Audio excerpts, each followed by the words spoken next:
کیا آپ نے کبھی سوچا ہے کہ یہودی اور مسلمان آپس میں دشمن کیوں ہیں؟ کیا یہ سیاسی مسئلہ ہے یا اس کی جڑیں ہزاروں سال پرانے مذہبی اتہاس میں چھپی ہوئی ہیں؟ اس ویڈیو میں ہم جانیں گے اسلام اور یہودیت کی ٹکراہٹ کی پوری کہانی، حضرت موسیٰ علیہ السلام سے لے کر حضرت محمد صلی اللہ تعالی علیہ وسلم اور پھر آج کے دور تک۔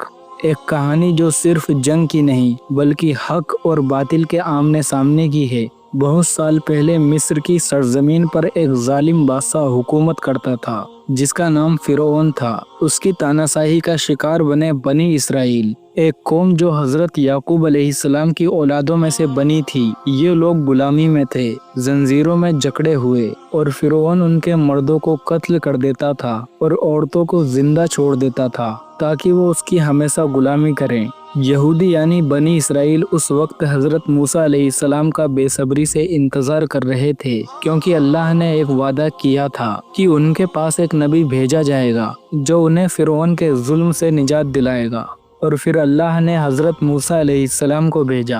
انہوں نے فرعون کے سامنے اللہ کا پیغام پیش کیا، توحید کو مانو، انسانوں پر رحم کرو اور بنی اسرائیل کو آزاد کر دو۔ لیکن فرعون تو خود کو خدا سمجھتا تھا، اس نے انکار کر دیا، یہاں تک کہ جب موسیٰ علیہ السلام نے اللہ کے حکم سے اپنا عصا زمین پر پھینکا اور وہ عصا اژدہا بن گیا، تب بھی اس کا دل نہیں کانپا۔ آخرکار جب اللہ کا عذاب نازل ہوا، پانی کا خون بن جانا، ٹڈیوں کا حملہ، مینڈکوں کی بارش، اللہ کے یہ سب عذاب دیکھ کر تب فرعون گھٹنوں پر آیا۔ لیکن یہ سب مذہب وقتی تھا، کچھ وقت بعد پھر سے فرعون ظلم کرنے لگا۔ جب موسیٰ علیہ السلام بنی اسرائیل قوم کو لے کر بھاگے تو اللہ نے ان کے لیے دریا کو چیر دیا، وہ پار ہو گئے اور فرعون اپنے لشکر کے ساتھ دریا میں ڈوب گیا اور وہیں ہلاک ہو گیا۔ بنی اسرائیل کو نجات مل گئی، آزادی مل گئی، اور اب وقت تھا اللہ کا شکر ادا کرنے کا۔ لیکن اس کے بعد جو ہوا وہ انسانیت کی سب سے بڑی نافرمانی تھی۔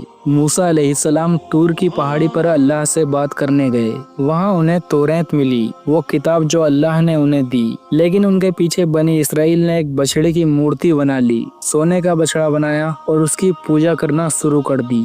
موسیٰ علیہ السلام لوٹے اور انہوں نے یہ دیکھا تو انہیں غصہ آیا۔ وہ چلائے، کیا تم نے میرے بعد اللہ کو چھوڑ کر کسی اور کو معبود بنا لیا؟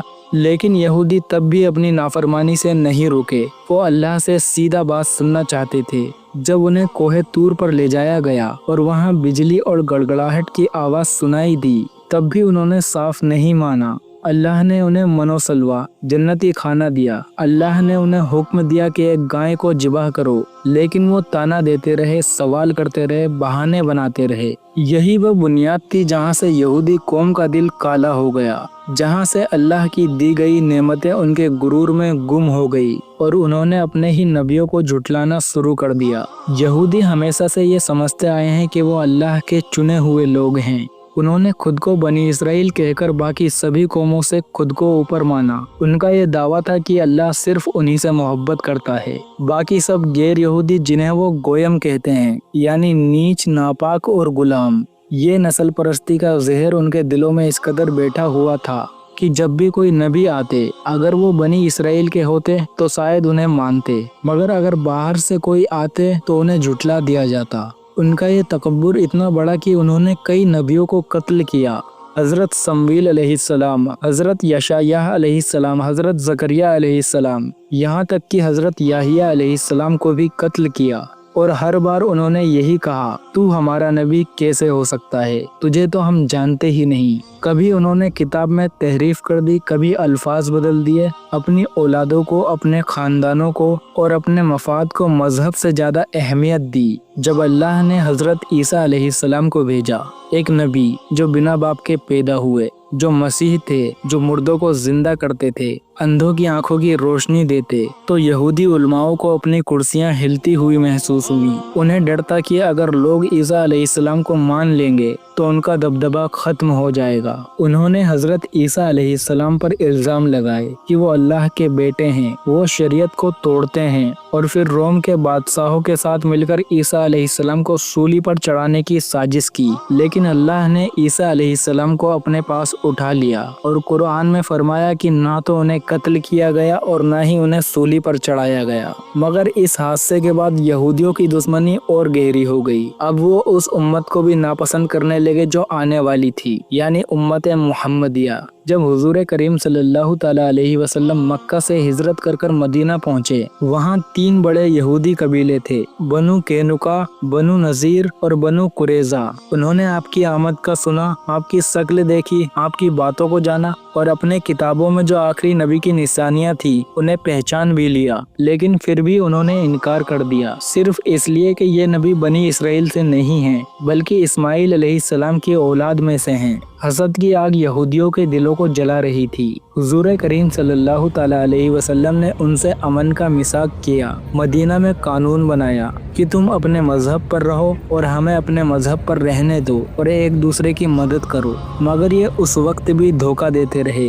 बनु कैनुका ने मुसलमानों की एक औरत की इज्जत के साथ खिलवाड़ किया। बनु नजीर ने रसूलुल्लाह सल्लल्लाहु ताला अलैहि वसल्लम पर पत्थर गिराने की कोशिश की। बनु कुरैजा ने खंदक की जंग के दौरान मक्का वालों से मिलकर मदीना के अंदर से हमला करने की साजिश की। अब ये बात साफ हो चुकी थी, यहूदी और इस्लाम की लड़ाई सिर्फ सरजमीन और सियासत की नहीं बल्कि हक और बातिल की है। इस्लाम कहता है हर इंसान बराबर है, कोई नस्ल ऊंची नीची नहीं। यहूदियत कहती है हम चुने हुए लोग हैं, बाकी सब हमारी सेवा के लिए हैं। इस्लाम कहता है अल्लाह की रहमत हर उस इंसान पर है जो ईमान लाए। यहूदियत कहती है अल्लाह सिर्फ यहूदियों का है। यही बुनियाद है जिसने इन दोनों रास्तों को एक दूसरे से हमेशा के लिए जुदा कर दिया। इसराइल देश को कैसे बनाया गया और फलस्तीन को कैसे उजाड़ा गया। साल था 1917। उस वक्त पूरी दुनिया वर्ल्ड वॉर में झुलसी हुई थी और मुसलमानों की सबसे बड़ी ताकत उस्मानी खिलाफत अपनी आखिरी सांसें ले रही थी।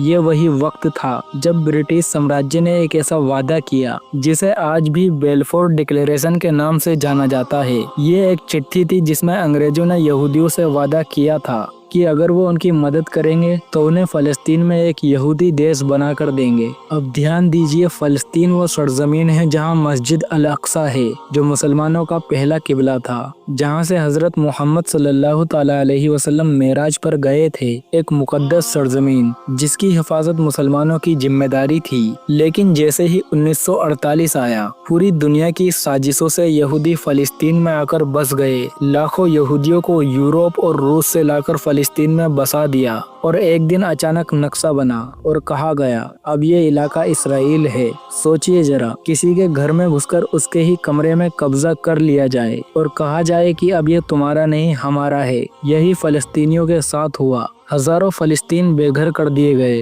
औरतों की इज्जत लूटी गई, बच्चों को कत्ल किया गया और जमीन पर कब्जा कर लिया गया। वो कौम जो अल्लाह की जमीन की वारिस थी उसे दर बदर कर दिया गया। मस्जिद अल अक्सा इस्लाम की तीसरी सबसे मुकद्दस मस्जिद है। रमजान के महीने में जब मुसलमान वहाँ नमाज पढ़ते थे, इसराइल फौज अंदर घुसकर आंसू गैस के गोले फेंकती थी, लाठियां बरसाती थी, औरतों बच्चों और बूढ़ों तक को नहीं बख्शते थे। यहूदियों ने मीडिया पर कब्जा कर लिया। उन्होंने अफवाहें फैलाई कि मुसलमानी आतंकी हैं, वो हिंसा फैलाते हैं, जबकि हकीकत उल्टी है।